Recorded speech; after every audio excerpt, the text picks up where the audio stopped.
O falso exorcismo do Mamon, das maiores religiões, tragas menores, macumba, aleatório JC #57. Vejam as coisas controladas pelos anjos rebeldes, que foram expulsos do céu e caíram nesta terra, que se manifestam como adivinhações, curas e conquistas nas religiões, que a ciência não sabe explicar. Esses anjos rebeldes, a terça parte das estrelas do céu que o dragão arrastou, controlam a política, controlam a religião, controlam o casamento, cupido sentimental, controlam a saúde mental e emocional, controlam o emprego, controlam o entretenimento, jogos e apostas, controlam a audiência na TV e internet, controlam a idolatria, os vícios, a música, a ideologia. Isso fica fácil para essas forças invisíveis, que subjugam esse planeta, conhecidos como demônios, porque eles são espíritos que sabem o que as pessoas pensam, e podem entrar de corpo em corpo, até tornando alguém fora de si, para fazer o que bem entendem e lhes é permitido. Esses demônios, de séculos em séculos, vêm moldando os folclores e tradições e culturas das tribos e países, enchendo os panteões de deuses e super-heróis, incorporando em suas reuniões místicas, tornando as pessoas mais egoístas, ambiciosas e guerreiras. O Espírito de Deus faz as pessoas entenderem as figuras da palavra, para ter prova do pós-morte, e com esse entendimento elas vão falar corretamente de Cristo em todo lugar, mas os Espíritos fazem as pessoas terem vontade de se reunirem com as outras pessoas, para se exibirem em palcos e ostentarem o seu reino de conquistas terrenas, conhecidas como igrejas, mas não passam de clubes humanos. A Igreja de Cristo não se manifesta como uma instituição religiosa, mas são as almas que concordam com o entendimento correto que as figuras da palavra apontam, e alertam do perigo do engano desses demônios, que já estão condenados ao lago de fogo, e só querem arrastar as pessoas para lá. A facilidade de achar essa ideia esdrúxula já é a influência desses poderes ocultos, os quais os feiticeiros, líderes de igreja, buscam para servir de ganha-pão, o que as figuras sagradas proíbem veementemente. Cristo disse que a sua palavra foi planejada para que os homens ambiciosos, soberbos e orgulhosos concluíssem tudo errado pela história e sabedoria humana. Mas os pequenos conhecem a linguagem figurada dos sonhos, e têm prova do pós-morte, e argumento para ganhar qualquer debate. Isso é mais do que qualquer milagre. Se não obedecer ao comando do Deus da Bíblia, está fora do corpo eterno, não participou do pão, do corpo de Cristo, do qual o cérebro é Deus.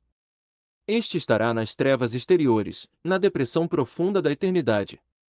Os fariseus atuais não idolatram a cabeça, a doutrina de Cristo, mas idolatram o corpo físico, do qual a cabeça é Mamon. Não tem como querer unir o sistema controlador do mundo com o sistema de Deus, em que todos são livres para falar de Cristo. Por que as pessoas vivem cada vez mais longe de Deus e enganadas, pensando que são felizes nas amizades? Porque elas buscam a solução dos seus problemas nos homens, e não no conhecimento de Deus. Elas preferem as religiões e serem aceitas num grupo do que entender as Escrituras e anunciar a Cristo de graça para ser salvo. Este conhecimento de Deus, que está fora das faculdades teológicas, está no coração daquele que não confia nos homens, suas histórias, ensinos e métodos. Esses ensinos humanos impedem a pessoa de entender os enigmas das Escrituras e ter a prova dos milagres somente pelos recursos da palavra, porque os estudos humanos se baseiam em histórias e conhecimentos linguísticos humanos, e consideram loucura as interpretações das figuras das Escrituras, pois trabalhar de graça é loucura para eles, e com isso a pessoa fica sem fruto, trabalhando somente por dinheiro na obra de Deus, já recebendo a sua recompensa e perdendo a vida eterna depois da morte. Como na parábola do talento enterrado, em que a palavra foi investida somente na terra. Somente os escolhidos vão alcançar decifrar os códigos de Deus nas Escrituras e no DNA de toda a criação, obtendo a certeza de tudo, sem precisar alguém quebrar as leis da natureza para provar Deus. O reino dos demônios somente tem os milagres para provar alguém, mas o reino de Deus tem também, além dos milagres, o discernimento das Escrituras, com o qual sabemos de onde está vindo aquele poder que encanta e arrasta o mundo. Revelações, profecias, curas, exorcismos, não arrecadam dinheiro e constroem templos. O reino de Deus trabalha para que tenhamos provas, mas somente os obstinados na fama e poder deste mundo serão enganados. Milagres não é sinal que alguém ou um país vai ser salvo, mas é esse conhecimento do discernimento de Deus que é sinal de salvação. Pelos recursos da palavra de Deus podemos ser testemunhas iguais àqueles que viram Cristo ressuscitado, pois a palavra é a testemunha fiel. Vira e mexe sempre tem alguém para dizer que o dízimo é bíblico, mas pensando bem, tudo é bíblico, até apedrejar as pessoas. O problema é pegar da Bíblia só o que convém aos seus negócios materiais em nome de Deus. Uma vez ouvi alguém dizer que deixou de ser médico para se tornar pastor evangélico, e que foi a melhor escolha que ele fez como profissão, porque ganha muito e se diverte mais. As heresias que cegam o entendimento dos iludidos sempre vêm de versículos isolados, que não são lapidados pelo todo.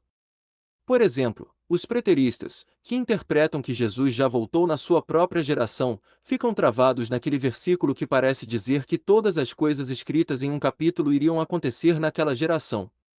Esse discurso de Jesus foi estratégico para se cumprir as profecias, porque os religiosos entenderam que ele se declarou Deus e iria julgar Israel e o mundo naquele tempo. Caso Jesus falasse algo que desse a entender que iria se cumprir num tempo muito distante no final do mundo, os judeus não dariam valor, por isso não o matariam, impedindo o propósito de Deus de fazer todos os rituais, culminando na morte de cruz. Se autodeclarar Deus para julgar Roma era uma grave blasfêmia para qualquer judeu, digno de morte. Além do mais, Jesus não mentiu, porque a destruição do templo e a dispersão do povo de Israel se cumpriu, prefigurando o que vai acontecer no mundo no final.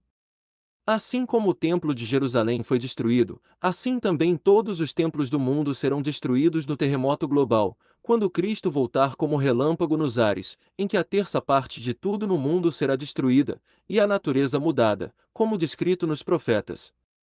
Pelo calendário judaico faltam pouco mais de 200 anos para se completar 6.000 anos, entrando no sétimo milênio, sétimo dia, quando Deus descansou. Está escrito que não sabemos o dia nem a hora, mas também está escrito que saberemos quando estiver às portas. Quando alguém usar aquele versículo que parece que Jesus já voltou naquela geração, e disser que Jesus já voltou, é só mandar ele ler Apocalipse 20 em diante, que fala do fim do mundo e do juízo final, e não de um juízo sobre apenas um povo rebelde. Os que aderiram a esta falsa doutrina preterista vivem na internet fazendo malabarismo para tentar convencer a favor de algo que não se encaixa nas escrituras. Qual o resumo do evangelismo de rua?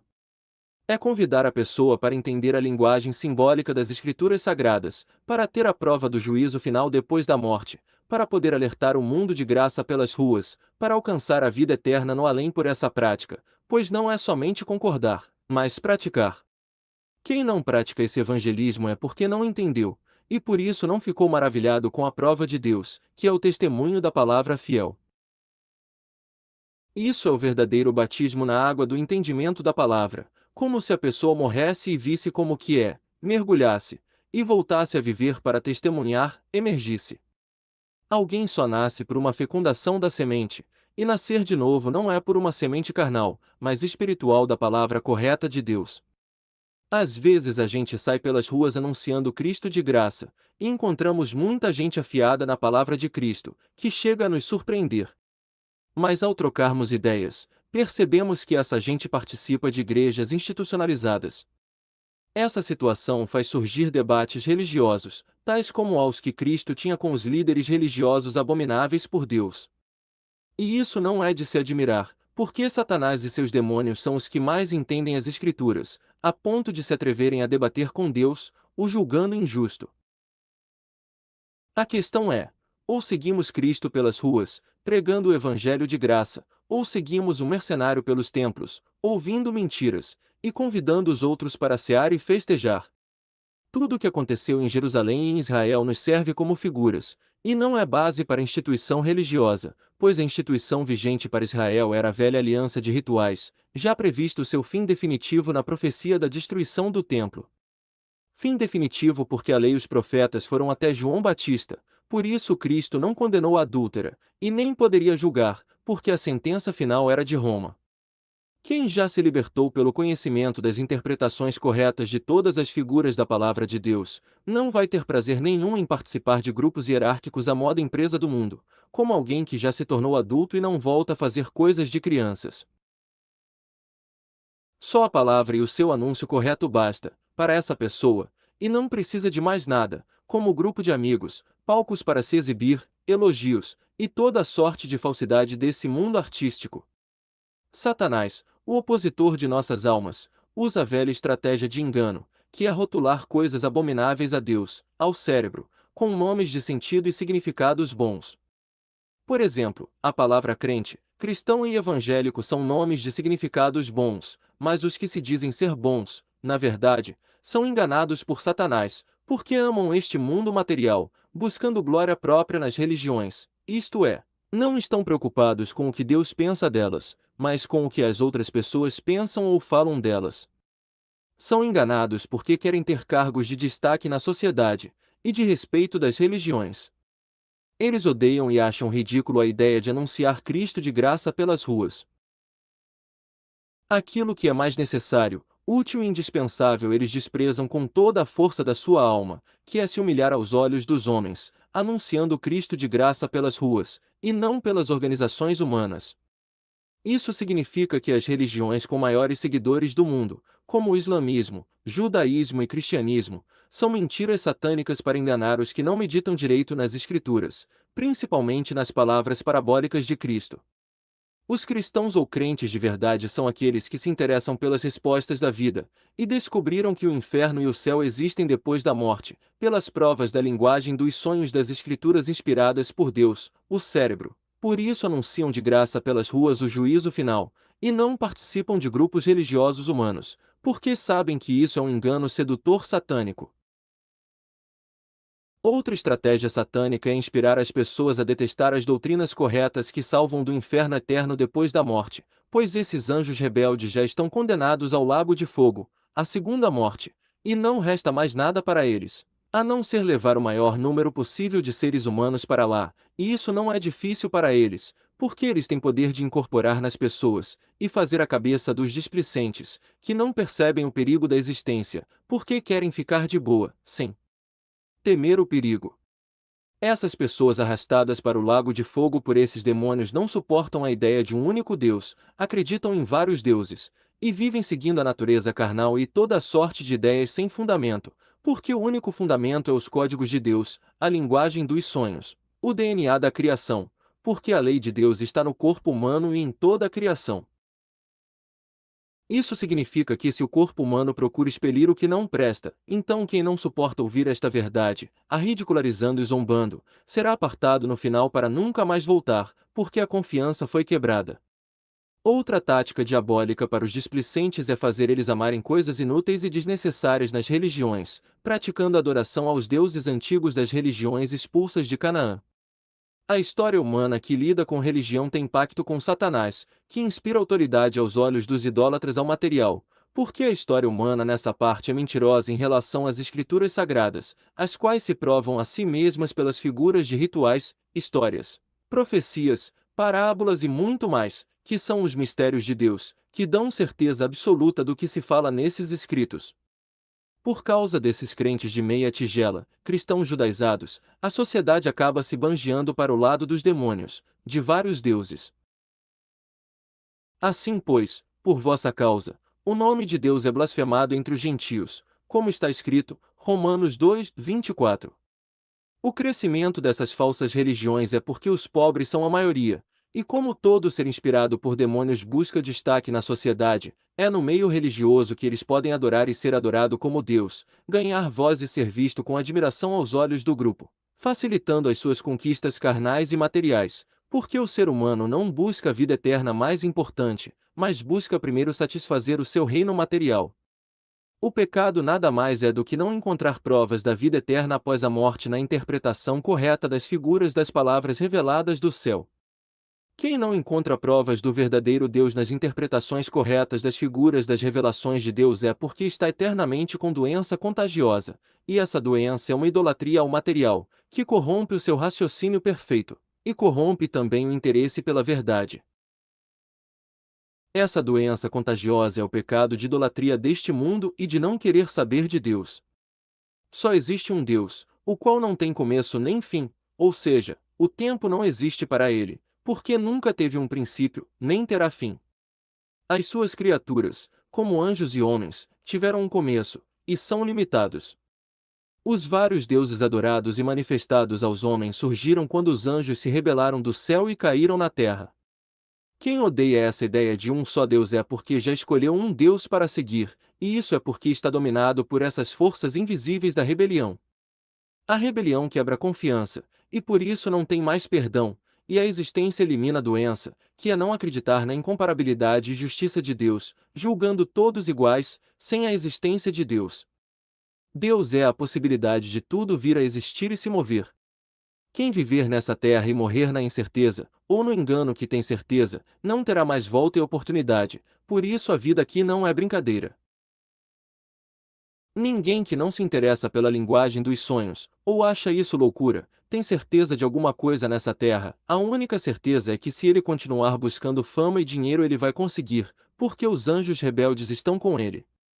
Viver essa vida com responsabilidade é buscar a prova do mistério para ter poder de alertar aos outros gratuitamente até o fim desta vida. Isso é representado pelo animal morto derramando sangue sobre o altar, ou seja, é alguém convertido pela palavra anunciando gratuitamente nas ruas sobre as mentes criadas por Deus.